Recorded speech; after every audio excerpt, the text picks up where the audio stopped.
आकाशवाणी गोरखपुर से प्रादेशिक समाचार।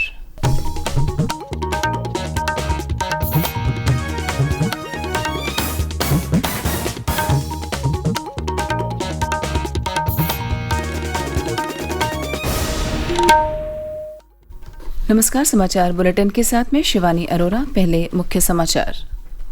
मुख्यमंत्री योगी आदित्यनाथ ने सीतापुर में 550 करोड़ रुपए लागत की कई विकास परियोजनाओं का किया लोकार्पण और शिलान्यास।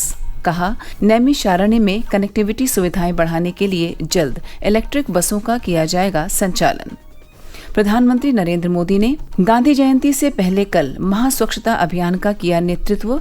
मुख्यमंत्री योगी आदित्यनाथ ने स्वच्छता ही सेवा अभियान की सीतापुर जिले के नैमिषारण्य से की शुरुआत। राज्य में किसानों से न्यूनतम समर्थन मूल्य पर धान की खरीद हुई शुरू। सरकार ने सामान्य धान का न्यूनतम समर्थन मूल्य 2183 प्रति कुंतल किया निर्धारित। और प्रदेश भर में आज मनाई जा रही है राष्ट्रपिता महात्मा गांधी और पूर्व प्रधानमंत्री लाल बहादुर शास्त्री की जयंती। आयोजित किए जा रहे विविध कार्यक्रम। अब समाचार विस्तार से। मुख्यमंत्री योगी आदित्यनाथ ने कल सीतापुर जिले में 550 करोड़ रुपए से अधिक लागत की कई विकास परियोजनाओं का लोकार्पण और शिलान्यास किया। इस अवसर पर अपने संबोधन में श्री योगी ने कहा कि राज्य सरकार की पारदर्शी और विकासोन्मुखी नीतियों से प्रदेश विकास की ओर अग्रसर है। उन्होंने कहा कि ऐतिहासिक और आध्यात्मिक दृष्टि से महत्वपूर्ण नैमिषारण्य के विकास के लिए सरकार कोई कोर कसर नहीं छोड़ेगी।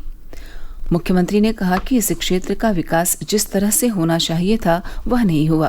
हालांकि पिछले 6 सालों के दौरान मौजूदा सरकार ने इस ओर विशेष ध्यान दिया है, जिससे यह तीर्थ स्वच्छ और सुंदर हो गया है। श्री योगी ने कहा कि सीतापुर जिले विशेषकर नैमिषारण्य में कनेक्टिविटी सुविधा देने के क्रम में जल्द ही इलेक्ट्रिक बस सेवा शुरू की जाएगी, जिससे नैमिषारण्य को लखनऊ और दिल्ली नगरों से जोड़ा जाएगा। उन्होंने कहा कि डबल इंजन की सरकार सभी वर्गों के कल्याण के लिए बगैर किसी भेदभाव के काम कर रही है। बिना भेदभाव के शासन की योजनाओं का लाभ प्राप्त करने का परिणाम क्या है? आज विकास की बड़ी बड़ी योजनाएं यहाँ पर आ रही हैं। हमने यहाँ पर व्यवस्था करवा दी है। अब लखनऊ से नेमिस की कनेक्टिविटी सामान्य बस से नहीं, टैक्सी से नहीं, इलेक्ट्रिक बस से होगी। इलेक्ट्रिक बस की सेवा सीधे लखनऊ और नेमिस को जोड़ेगी। कुछ ही दिनों के बाद नैमिषारण्य को हम हेलीकॉप्टर की सेवा के साथ भी जोड़ने वाले हैं। और जिस दिन डबल इंजन की सरकार के द्वारा स्वीकृत यहाँ की कार्य योजना जमीनी धरातल पर उतरेगी, एक यहाँ पे जो कार्य हो रहा है, यहाँ के व्यापारियों को, यहाँ के पुजारियों को, यहाँ पर कार्य करने वाले पंडे होंगे, माली होंगे, अन्य स्वच्छता कर्मी होंगे, इन सबको मैं आश्वस्त करना चाहता हूं, हर एक के पुनर्वास की व्यवस्था करेगी। प्रधानमंत्री नरेंद्र मोदी ने कल देश भर में चलाए गए स्वच्छता ही सेवा महाअभियान का नेतृत्व किया। वह फिटनेस प्रशिक्षक अंकित बयानपुरिया के साथ सफाई अभियान में शामिल हुए। इस दौरान उन्होंने शारीरिक सौष्ठव बनाए रखने की जरूरत पर बल दिया। श्री मोदी ने कहा कि धीरे धीरे देश में स्वच्छता के प्रति लोगों की रुचि बढ़ रही है। स्वच्छता के लिए 1 तारीख 1 घंटा 1 साथ के प्रधानमंत्री मोदी के आह्वान पर कल देश भर में लोगों ने स्वच्छता अभियान में भागीदारी की। प्रधानमंत्री ने महात्मा गांधी की जयंती की पूर्व संध्या पर उन्हें श्रद्धांजलि देने के लिए आज सुबह 10 बजे स्वच्छता अभियान के लिए नागरिकों से 1 घंटे के श्रमदान की अपील की थी। पिछले मन की बात कार्यक्रम में भी प्रधानमंत्री ने आज के स्वच्छता अभियान में भागीदारी के लिए लोगों से समय निकालने का आह्वान किया था। इस अवसर पर सभी वर्गों के लोगों ने बाजार, परिसरों, रेल पटरियों, जलाशयों, पर्यटन और पूजा स्थलों सहित सार्वजनिक स्थलों पर सफाई कार्य में हिस्सा लिया। अभियान में देश के शहरी और ग्रामीण क्षेत्रों के लगभग 7 लाख स्थलों पर श्रमदान कार्यक्रम का आयोजन किया गया।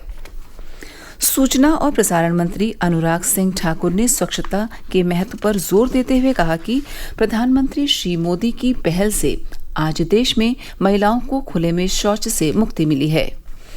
प्रदेश में कल स्वच्छता अभियान का नेतृत्व मुख्यमंत्री योगी आदित्यनाथ ने किया। उन्होंने सीतापुर जिले के नैमिषारण्य में स्वच्छता ही सेवा अभियान की शुरुआत की।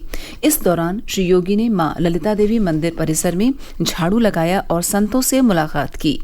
अभियान के शुभारंभ में क्षेत्रीय जनप्रतिनिधि और स्थानीय लोगों ने सहभागिता की। इस अवसर पर मुख्यमंत्री ने कहा कि स्वच्छता सभी की पहली जिम्मेदारी है और भक्ति की शुरुआत भी स्वच्छता से होती है।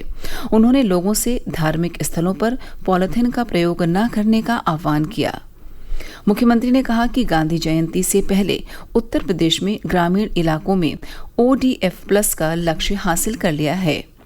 उधर लखनऊ स्थित राजभवन में वृहद स्वच्छता अभियान चलाया गया, जिसमें राज्यपाल आनंदीबेन पटेल के साथ राजभवन के सभी अधिकारियों और कर्मचारियों ने हिस्सा लिया। इस अवसर पर राज्यपाल ने लोगों से अपने परिसरों और दफ्तरों को साफ रखने का आह्वान किया।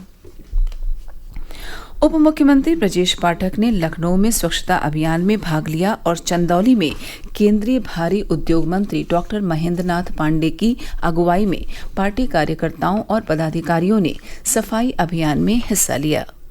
केंद्रीय सड़क परिवहन राज्य मंत्री जनरल VK सिंह ने गाजियाबाद में शहीद स्थल मेट्रो स्टेशन पार्क में स्वच्छता अभियान में भाग लिया। राज्य के शहरी विकास और ऊर्जा मंत्री AK शर्मा ने जनप्रतिनिधियों और पार्टी पदाधिकारियों के साथ आगरा में स्वच्छता अभियान में प्रतिभागी लिया। मुख्य सचिव दुर्गाशंकर मिश्र ने अभियान के तहत हमारा स्वच्छ सचिवालय अभियान की शुरुआत की। इस अवसर पर उन्होंने कहा कि विधान भवन के अंदर सिंगल यूज प्लास्टिक का उपयोग न करें। कानपुर नगर में राज्य के औद्योगिक विकास मंत्री नंदगोपाल नंदी ने कटरी शंकरपुर सराय में झाड़ू लगाकर श्रमदान किया। वाराणसी में बनारस रेलवे स्टेशन पर स्थानीय विधायक सौरभ श्रीवास्तव ने स्वच्छता अभियान की शुरुआत की। उन्होंने झाड़ू और फावड़ा चलाकर परिसर को पूरी तरह साफ किया। नगर में दशाश्वमेध घाट, राजेंद्र घाट में भी वृहद सफाई अभियान चलाया गया। प्रादेशिक समाचार आप आकाशवाणी गोरखपुर से सुन रहे हैं। यह समाचार बुलेटिन हमारे YouTube channel AIR news Gorakhpur और ट्विटर हैंडल AIR न्यूज़_GKP पर भी उपलब्ध है। राज्य में कल से किसानों से न्यूनतम समर्थन मूल्य MSP पर धान की खरीद शुरू हो गई है। पश्चिमी जिलों में 31 जनवरी 2024 तक सरकारी क्रय केंद्रों में धान की खरीद की जाएगी।